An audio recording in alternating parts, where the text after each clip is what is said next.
मेरा नाम नीला है। मैं मेरे रवि पति के साथ एक बड़े शहर में रहती हूँ। मेरे पति अच्छी नौकरी करते हैं। नौकरी करते अभी उन्हें 2 साल हुए हैं। हमारी शादी को अभी 1 साल हुए हैं।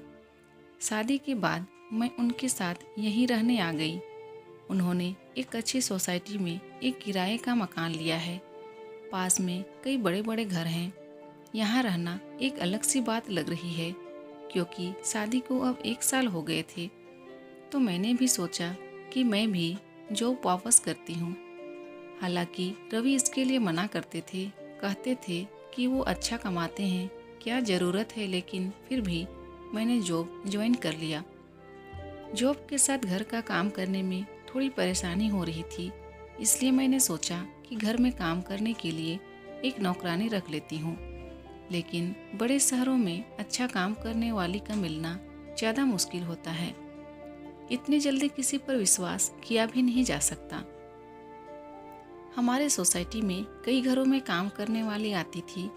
सोसाइटी में मैंने तलाश की, आसपास के घर में काम करने वाली से मैंने बात की, लेकिन कोई भी अब और ज़्यादा काम लेना नहीं चाहता था। इसलिए सभी ने मुझे मना कर दिया। मैंने यह बात रवि को बताई और उन्हें ही कोई काम करने वाली को ढूंढने को कहा।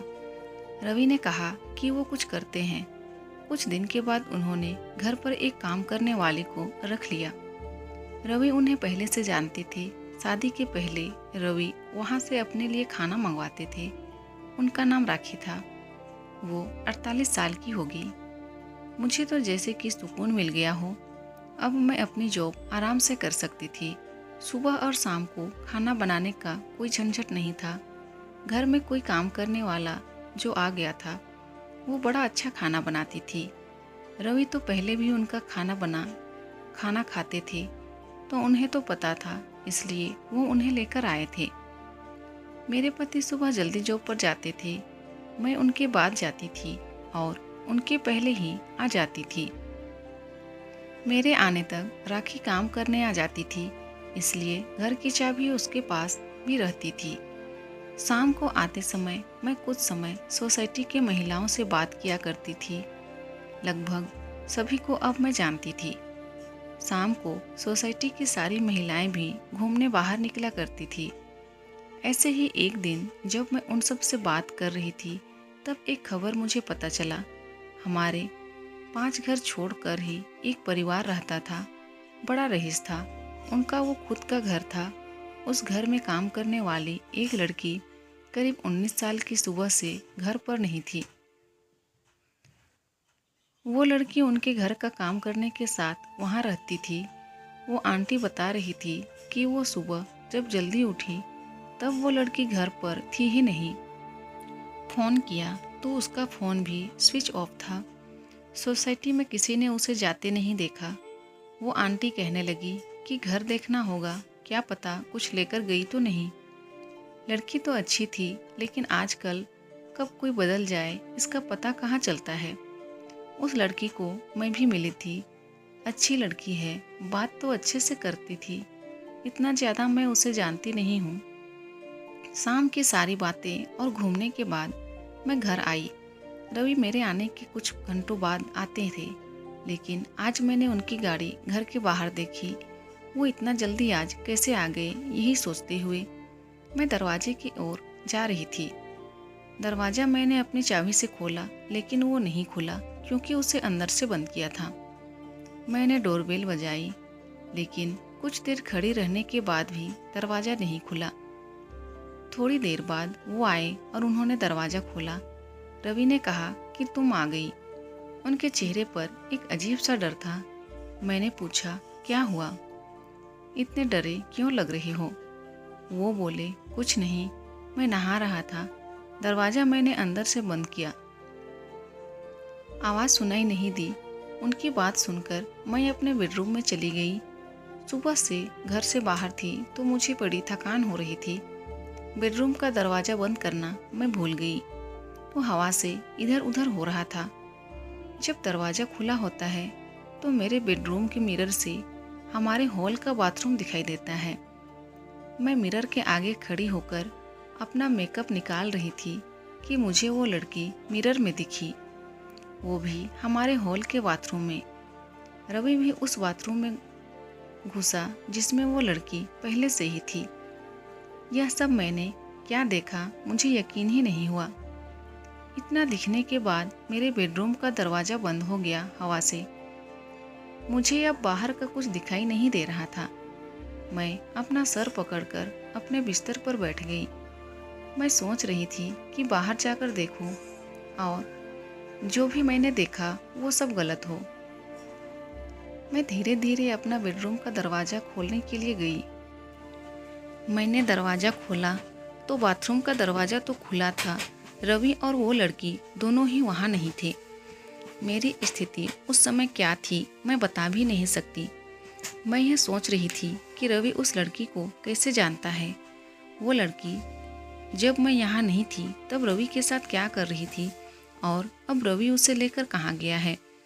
मैंने सोचा कि मैं रवि को फ़ोन करूं। मैंने उसी समय फ़ोन किया। रवि ने कुछ देर बाद फ़ोन उठाया। मेरे कुछ पूछने से पहले ही रवि ने कहा कि मुझे कुछ काम आ गया है, बस थोड़ी देर में आता हूँ। इतना कहकर रवि ने फ़ोन काट दिया। वो मुझसे झूठ बोल रहा था। आखिर ऐसा क्या कर रहा था जो उसे मुझसे झूठ बोलना पड़ रहा था। मैं अपने आंसू रोक रही थी, अपने दिल को समझा रही थी कि रवि से बैठकर एक बार बात कर ले। अभी से कुछ भी मत सोच, शायद कुछ और बात होगी। लेकिन फिर यही ख्याल आता कि आईने में मैंने उसे देखा। थोड़ी देर बाद हमारी काम वाले राखी भी आ गई। उसने मुझे इस तरह चिंता में देखा तो पूछा कि मैडम क्या हुआ। मैंने उससे कुछ नहीं कहा और अपने कमरे में गई। रवि करीब 2 घंटे बाद घर आए। उनकी शक्ल देखने पर मुझे गुस्सा आ रहा था। मैंने पूछा कि कहाँ गए थे। वो बोले ऐसे ही कुछ काम आ गया था। वो फिर मुझसे झूठ बोल रहा था। मुझे बहुत गुस्सा आ रहा था, लेकिन मैंने अपने गुस्से पर काबू किया क्योंकि घर में राखी थी। मैं नहीं चाहती थी कि यह बात बाहर जाए। मैंने सोचा कि रात में इस बारे में रवि से बात करूंगी। हम लोग दोनों खाने के लिए टेबल पर बैठे थे। राखी खाना लगा रही थी।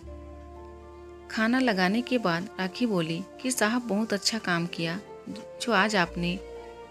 रवि बोले कि थोड़ा और लेट होते तो बस छूट जाती, इसलिए मैं आते ही चला गया। मैंने पूछा क्या बात हो रही है। राखी बोली कि मैडम वो लड़की थी, यहाँ पड़ोस में उनके यहाँ काम करती थी और रहती थी। मैंने उनकी बात काटते हुए कहा हाँ, सोसाइटी में सुबह से नहीं है। कहाँ है? राखी ने फिर कुछ ऐसा बताया जो मैंने सोचा भी नहीं था। राखी ने कहा कि वो छोटे गांव की है। घर की हालत ठीक ना होने के कारण उसे यहाँ काम करना पड़ रहा था। लड़की अपने घर जाना चाहती थी, लेकिन उस घर की मालकिन उसे जाने नहीं दे रही थी। उसे पैसे भी नहीं दे रहे थे। उस घर में दिन रात उसे 8 लोगों का काम करना पड़ता था। जब वो काम पर लगी थी तब सिर्फ 2 ही लोग थे, लेकिन थोड़े दिन बाद 8 लोग आ गए, उन्हीं के परिवार के। उसने काम छोड़ने और जाने को कहा तो उन्होंने उसे कहा कि तुम नहीं जा सकती जब तक हमें कोई और दूसरी काम करने वाली नहीं मिलती। उसके पैसे भी नहीं दिए। काम करने वाली मिलना मुश्किल है, वो भी इतने बड़ी परिवार के लिए। वो कैसे भी यहाँ से निकलना चाहती थी। उस घर की मालकिन उस पर नज़र रखती थी।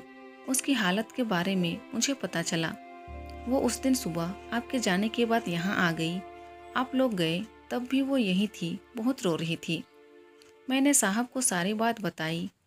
अभी आपसे ज़्यादा मैं साहब को जानती हूँ, इसलिए मैंने आपको नहीं उन्हें बताया।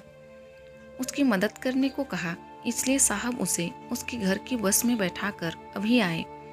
रवि ने कहा कि इसलिए मैं ऑफिस से जल्दी आया। जब मैं आया तो वो बाथरूम में छिपी थी, डरी हुई थी। मैं उससे बात कर ही रहा था कि तुम आ गई और वो फिर बाथरूम में छिप गई। इतना सब जल्दी में हो गया कि तुम्हें बताने का समय ही नहीं मिला और मैं उसे लेकर बस अड्डे चला गया। तुम्हारा फ़ोन आया तो मैंने सोचा कि घर जाकर आराम से सारी बात बताऊंगा। लड़की सीधी थी, वो खुश थी कि अपने घर जा रही है। राखी और रवि की बात सुन मुझे यकीन नहीं हुआ। राखी ने कहा कि बाहर छोटे शहर से काम करने वाले जो आते हैं वो भी इंसान होते हैं। यह बड़े लोग कब समझेंगे। अपने स्वार्थ के लिए उसे रख रखा था। उसकी बात सोचने लायक थी। इसी के साथ ही मेरे दिल ने एक तसल्ली भरी सांस भी ली। मैंने मेरे पति को कितना गलत समझा। उसने एक सीधी लड़की की मदद की। मैंने राखी को कहा कि अगर अब कभी भी ऐसा तुम्हें कोई और दिखाई दे तो तुम मुझे भी बेफिक्र होकर कह सकती हो। हम इंसान हैं, सभी अपना जीवन अपने हिसाब से जीने का हक रखते हैं। दोस्तों, अगर वीडियो पसंद आए तो प्लीज़ वीडियो को लाइक कीजिए और अगर चैनल में नए हैं तो प्लीज़ मेरे चैनल को सब्सक्राइब कर दीजिए। Thank you.